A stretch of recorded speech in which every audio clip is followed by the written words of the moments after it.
ये जो बजट है ये तो हमेशा IMF के साथ जब डील करते हैं ज़ाहिर है उनकी कंडीशनलिटीज़ और उनकी टर्म्स को देखना पड़ता है, मगर ऐसा तो कभी नहीं हुआ कि अभी मैंडेटरी जो NEC की मीटिंग नहीं हो रही, वो जो पार्लियामेंट को दिखाना होता है उसके स्क्रिप्ट वो नहीं दिखाया जा रहा, और बिल्कुल ये तमाम जो बजट है ये सिर्फ IMF को खुश करने के लिए और उनका लोन लेने के लिए ही रह गया है। आमिर भाई, हमारे हालात ही कुछ ऐसे हो गए हैं कि हम अब जो है वो IMF की बातें ही सुनकर करते हैं और पार्लियामेंट को रियली अब पार्लियामेंट को इतना वो इम्पोर्टेंस नहीं देते, या दीगर जो कमेटीज हैं NEC वगैरह की आपने बात की। लेकिन सच्ची बात ये कि हमने ये साल भी ज़ाया कर दिया, हमने ये साल में भी जो ज़रूरी रिफॉर्म्स थे वो नहीं शुरू किए। मैं समझता था कि इससे पहले जैसे ही हुकूमत आई तो उसको NFC की कमेटी फॉर्म करके NFC की मीटिंग करनी चाहिए थी, और जब तक ये बात तय है कि जब तक आप सूबों की NFC को एडजस्ट नहीं करेंगे, आप पाकिस्तान के अंदर बिल्कुल फाइनेंशियल रिफॉर्म्स नहीं कर सकते, बजट का खसारा कम नहीं कर सकेंगे, उससे महंगाई खातिर खा कम नहीं होगी, या उससे ग्रोथ कभी नहीं आएगी।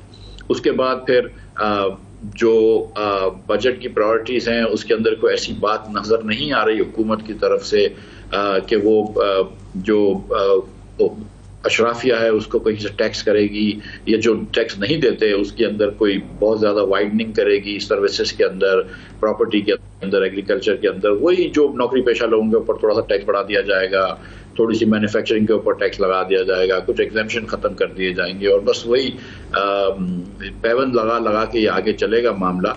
लेकिन जो पाकिस्तान के देरीना मसले हैं उसके ऊपर कोई बात नज़र नहीं आ रही है अब तक। आपको मैं कंसिस्टेंटली पढ़ रहा हूँ और आप बहुत अच्छा आजकल लिख रहे हैं कि ये देरीना मसले हैं। फॉर एग्ज़ाम्पल हमारी जो माजी में गलतियाँ होती रही हैं कि हम बहुत बड़े बड़े प्रोजेक्ट्स में इंफ्रास्ट्रक्चर के करते रहे जहाँ डॉलरों पे खर्चते रहे और रुपये में पैसा आया उसके हवाले से। मगर अभी भी जो है ये IMF की जिस तरह की रिक्वायरमेंट है जो उसके लिए मेजर स्टेप्स करने वाले नज़र आते हैं, अभी तक जिस तरह आपने फरमाया कि कोई अभी तक उसकी शुरुआत नहीं हुई और इनकी पसली नहीं लगती है पॉलिटिकल इंस्टेबिलिटी देखते हुए, और इनकी पार्टी के अंदर जो मीटिंग होती है वो भी वही वाले कह रहे हैं कि जनाब पॉलिटिकल लॉलीपॉप्स दिए जाएं, तो एक ये कन्फ्यूजन नज़र आता है। तो जो कह रहा है IMF, जैसा कि ये कह रहे हैं कि जनाब रिटेलर्स को लगाना 13,000 अरब के टैक्सेस, बड़ी अच्छी बात है, प्राइवेटाइजेशन बड़ी अच्छी बात है, मगर ये क्या कर पाएंगे? इनमें कैपेसिटी और विल है? अगर भाई शुरू करते हैं 13,000 के टैक्सेस से। आप 9,200 या 9,250 अरब रुपए आप जमा करेंगे। 13,000 का मतलब है कि आप तकरीबन 4,000 अरब रुपया इसको बढ़ाएंगे, यानी कि आप तकरीबन आप 40% से ज़्यादा बढ़ाने की बात कर रहे हैं। 40% आप कैसे बढ़ा सकते हैं टैक्सेस, मुझे बताएं। मासिवा इसके कि आप अगर आप और ख़ास तौर पे आपने कोई ऐसे स्टेप्स नहीं लिए कि जिसमें आप टैक्स नेट को फैलाएं। आपने ये बात भी नहीं करी कि प्रॉपर्टी टैक्स जो है वो आप वफाक को वापस दे दें। आपने ये बात भी नहीं करी कि एग्रीकल्चर टैक्स वफाक को दे दें, जो कि सूबे नहीं लेते एग्रीकल्चर टैक्स या प्रॉपर्टी टैक्स, तो वफाक को ही दे दो। लेकिन वो भी आप नहीं कर रहे क्योंकि आपको बड़े लैंडलॉर्ड्स को और बड़े बड़े प्रॉपर्टी ओनर्स को प्रोटेक्ट करना है। आप रियल एस्टेट के ऊपर कोई ऐसे इक़दाम नहीं ले रहे कि जिससे कि टैक्स नेट में वो लोग आएँ। ना आप सर्विस सेक्टर के अंदर डॉक्टर हजरात, लॉयर हजरात जो हैं उनको कोई इतना टैक्स नहीं देते वो, और उसके ऊपर कोई तकरीबन कोई स्कीम नहीं है कि उनको कम टैक्स लगाकर उनको नेट में लेकर आए। फिर जहां तक आपने बात करी प्रोजेक्ट्स की, कि इस वक्त आप चाइना जब वजीर आज़म गए हैं, वजीर खजाना गए हैं बजट से कुछ 4 दिन पहले, बड़ी हैरत की बात है। लेकिन जब आप गए हैं चाइना तो आप 2 बातें कर रहे हैं। आप एक बात ये कर रहे हैं कि जो 550 अरब रुपया हमने आपको देना है वो अभी हम नहीं दे सकते, और आप इसको जो है वो आप 5-7 साल में स्प्रेड कर दें, और बल्कि जो अभी हम पावर प्लांट्स आपसे लिए हैं जिसके और भी मजीद पैसे ड्यू होंगे उसको आप 10-15 साल स्प्रेड कर दें। लेकिन साथ साथ आप ये भी कह रहे हैं कि हमको 2100 अरब रुपए का डॉलरों में $7 बिलियन का लोन दे दें ट्रेन के लिए, ML1 लाइन के लिए, और $2 बिलियन का 600 अरब रुपए का लोन आप रायकोट से काशगर तक के एक हाईवे का दे दें, जिसकी दोनों प्रोजेक्ट्स में एक भी डॉलर आपको नहीं जनरेट होगा। वो दोनों प्रोजेक्ट्स जो है वो इकोनॉमिकली फीजिबल भी नहीं है। प्रिसाइजली यही कह रहा था आपने, वो जो आर्टिकल लिखा था इसमें कि जनाब पहले ही हम डट ट्रैप में फंसे हुए हैं, और मजीद अगर बजाय इसके कि 6 बिलियन का ML1 लगाई जाए रेलवे ट्रैक पेशावर से कराची तक लगाने के, यहीं का दुरुस्त कर लें तो 200-300 मिलियन डॉलर के अंदर शायद कुछ काम चल जाएगा। ये आपका राय, मगर ये अभी भी उसी डायरेक्शन में, वो जो दरीना मसाइल कह रहे हैं उसी तरफ जा रहे हैं।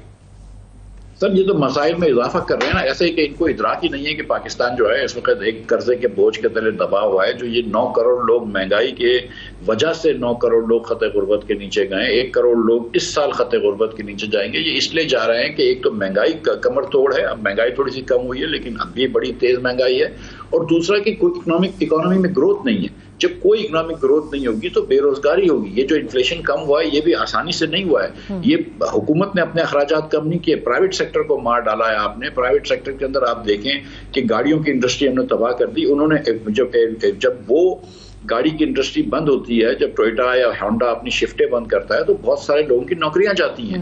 आज बड़ी बेरोजगारी आपने फैलाई हुई है, आपकी मोटरसाइकिलें नहीं बिकती हैं, आपके इलेक्ट्रॉनिक गुड्स होते हैं, जो वाइट गुड्स जो होते हैं, कंज्यूमर इलेक्ट्रॉनिक्स, वॉशिंग मशीन हुए, टेलीविजन हुए, दीगर चीजें हुई, फ्रिजेस हुए, ये नहीं बिक रहे उस स्पीड से जिस स्पीड से बिकने चाहिए। तो ये सब लोगों की नौकरियां गई हैं। आपने बेरोजगारी फैलाई है, आपने महंगाई करी है, गुर्बत बढ़ाई है, तब जाके ये महंगाई थोड़ी सी कम हुई है। लेकिन अगर आप फिर जाके वापस कर्ज लेकर आएंगे ट्रेन के लिए, फिर आप जाके लेके आएंगे रोड्स के लिए कर्जा लेकर आएंगे जिसके अंदर कोई डॉलर जनरेट नहीं हो रहा, तो फिर आप वापस मजीद और परेशानी में डाल रहे हैं। तो मैं समझता हूं कि इनको इदराक ही नहीं है। और जो आपने और बात करी कि ये जो लॉलीपॉप्स की बात कर रहे हैं कि अवाम को रिलीफ दो, अवाम को रिलीफ क्या मुस्लिम लीग अपने पैसों से देती है या अवाम के पैसों से अवाम को रिलीफ दे रही है? तो बेसिकली आप एक सेक्शन से पैसे लेते हैं, और किससे पैसे लेते हैं आप? तनख्वाहदार तबके से, मैन्युफैक्चरिंग से, इन वगैरह से टैक्सेस देते हैं, और आप रिलीफ किसी और को दे रहे हैं। ये कैसी तरीके का हुकूमत चलाने का है?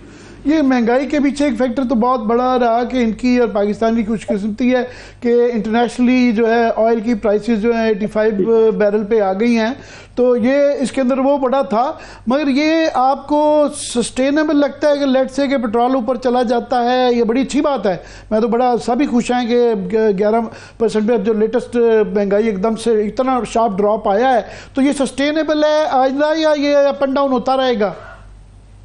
जी, गंदुम की कीमत जो है वो शहबाज शरीफ साहब ने ही आज से 2 साल पहले 2200 रुपए से बढ़ा के फी मन 3900 रुपए कर दी थी। सिंध में वो 4000 रुपए हो गई थी। जब आप 100 रुपए किलो गंदुम खरीदेंगे और 115 रुपए किलो हुकूमत गंदुम बेचेगी तो सारे आटा 130-140 रुपए का हो जाएगा। अब इस साल इन्होंने अपने वादा जो किया हुआ था उसकी खिलाफी करी, और फार्मर्स तो आपको पता है कि वो बड़ी बुरी हालत में है, लेकिन कम से कम गंदुम और आटे की कीमत कम हुई है। उसकी वजह से आपने देखा कि महंगाई कम हुई। पेट्रोल की बैनुल-अक़वामी मंडी में जो कीमत कम हुई है उसकी वजह से महंगाई कम हुई। कमोडिटी की जो सुपर साइकिल थी वो नीचे आ गई है, तो उससे फायदा हुआ है। लेकिन उस फायदे को हमको कंसोलिडेट करना चाहिए, ना कि ये जाके हम और जाके मजीद नए नए कर्जे लेकर आ जाएं, फीते काट लेंगे, यहाँ पर बड़े बड़े प्रोजेक्ट शुरू कर देंगे, लेकिन उसका पैसे कौन देगा? कहां से वो पैसे आएंगे?